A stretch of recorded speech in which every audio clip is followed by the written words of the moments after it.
I think the start of my fangirling actually came when I was watching these bootleg anime videos on YouTube. I couldn't afford Crunchyroll at the time. I mean, I was just like a middle schooler, so I would watch YouTube and look up animes on the family iPad, and I would watch like these funny little bootlegs, and I was having a great time watching this slightly sped up anime on the corner of the screen. Because when you watch bootleg anime, it just comes in a tiny little screen when it's on full screen with like a picture of the show taking over the rest of the screen, for copyright issues, right? Right. One day I was just, watching some episodes, and I got an advertisement of this group that was performing with hearts appearing from their clothing. As they dance, suddenly a heart would appear, and whether that was from a zipper opening and a heart is taken out, or maybe they did a kick and there's like a heart at the bottom of their shoe that was taped there. It was just this very cute performance, very high quality as well, I would think. And the vocals were just a really great time. I didn't really know what was happening. I I distinctly remember I was in my room and just kind of chilling, and all of a sudden I just have this performance happening in front of me on this advertisement, which is crazy for an ad. And not only were their vocals so fun, the dance was like nothing that I was ever used to, just so fun. And the dance was nothing like what I was used to in my cheer team. And back then you could click on the ads channel and visit it on YouTube. That used to be a thing you could do. And so I clicked on the creator of the advertisement, and that's how I was introduced to the greatest group of all time, BTS, and my life was changed. The girls are gonna love this.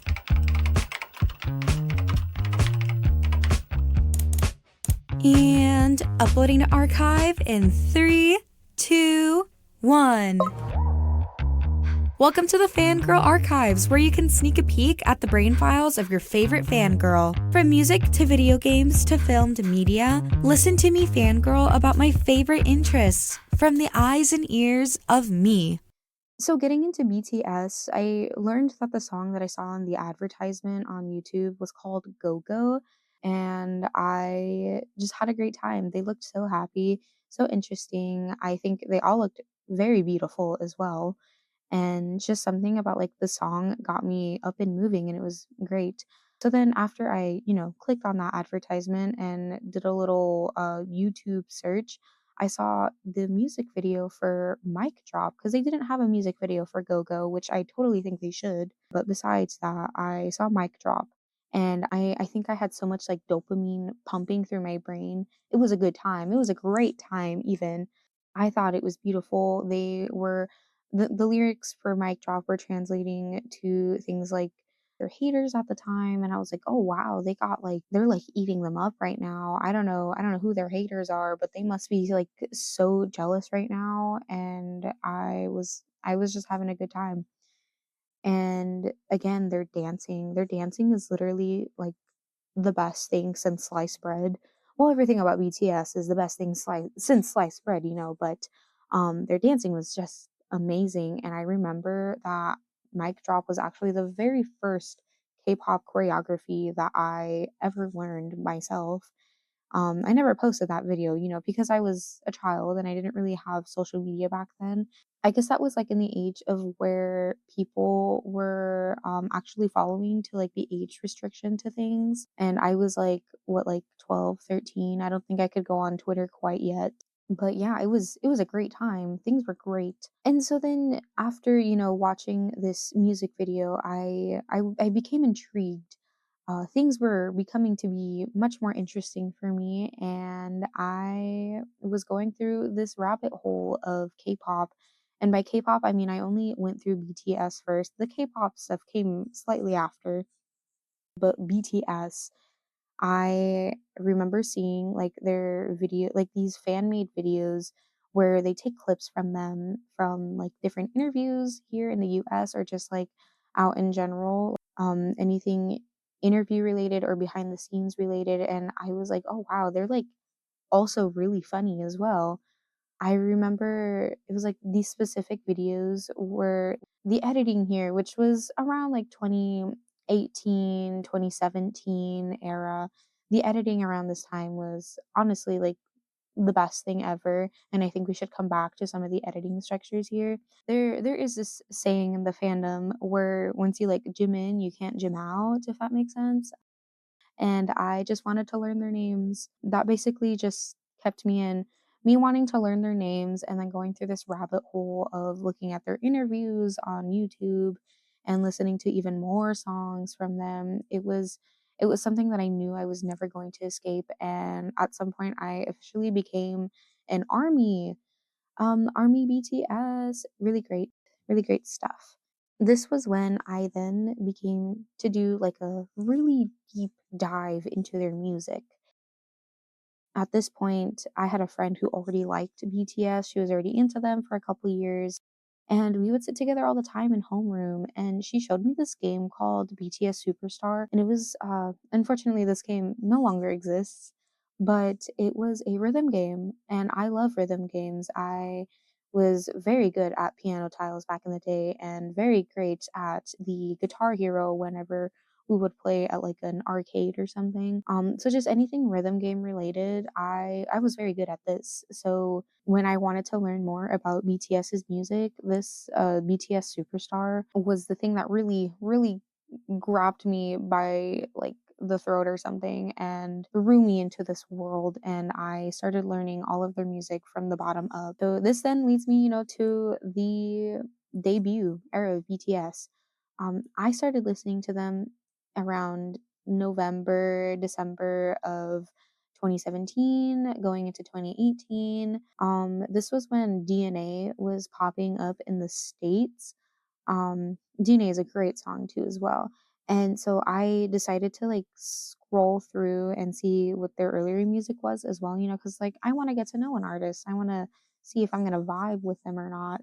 I very much did. Their company at the time, I believe, was going through bankruptcy, and BTS just like debuted. So Too Cool for School. Their first song that I listened to from the album was their debut song, No More Dream. Back in the day, I thought it was super cool, but when you look back, it's like, oh, they're like losers, but like in the most heartfelt way possible. Like they're my losers. The start of greatness, if I may add. I wish I could have been there for their debut, but I was 8 years old in 2013. I was watching Frozen on the big screen on the bootlegs on YouTube instead of looking up No More Dream in BTS in their emo era. It was beautiful. It was great, but I wish I was there. And then going up from that album, Too Cool from School, we have Oi, Are You Late Too? Oh my gosh, the way that they create these album names was very silly to me. I thought it was like so cool. It's like when you do like that S graffiti on like a desk back in elementary, middle school. It was perfect for its time. The lyrics in the songs here speak for themselves. It's a lot of like this is when I learned that BTS was very much like anti-capitalism. They were calling out different capitalist ideologies back in the day. And they were also talking about a lot of like social issues, especially when it came to education. And I didn't really know a lot of educational things happening in South Korea, but apparently there was like this huge strive for being the best. And then that leads me to their next album coming up on the list. This was School Love Affair. Oh my god, iconic performances left and right in here. We had Boy in Love in here, and it was oh my god, it's literally amazing. I do have the special edition album of this.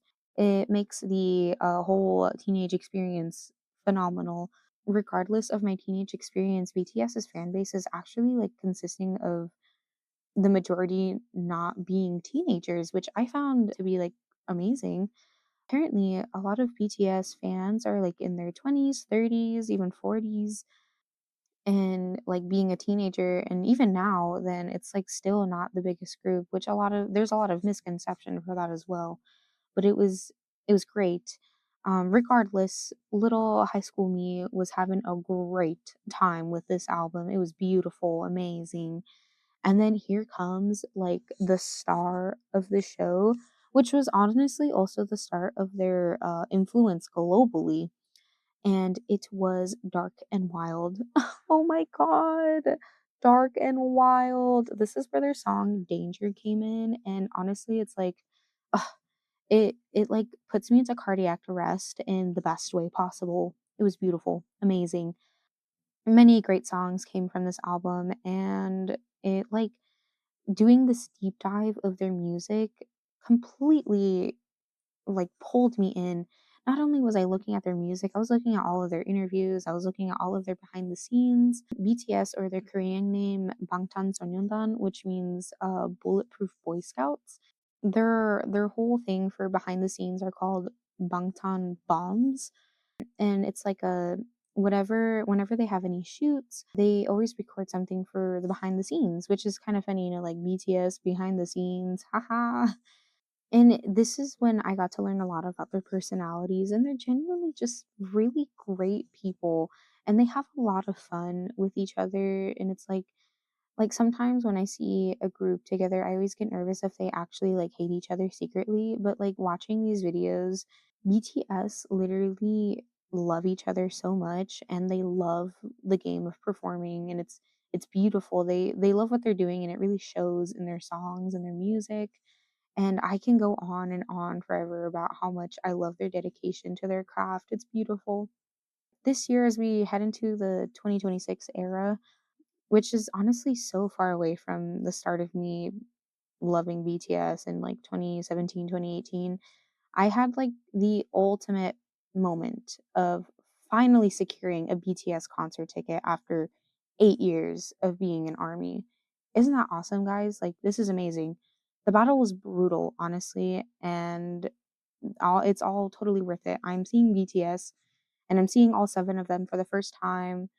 If you are new to the BTS scene, let this be a way for you to hear from the words of a fangirl, which is, me, what it's like to be a part of this fandom. I cannot wait to talk about the albums and their discography, because it's just definitely much more than just notes on a sheet of music, just more than something that a company crafted together, because they all work on their music. They all have writing, lyrical rights, music production rights. Like, they're amazing.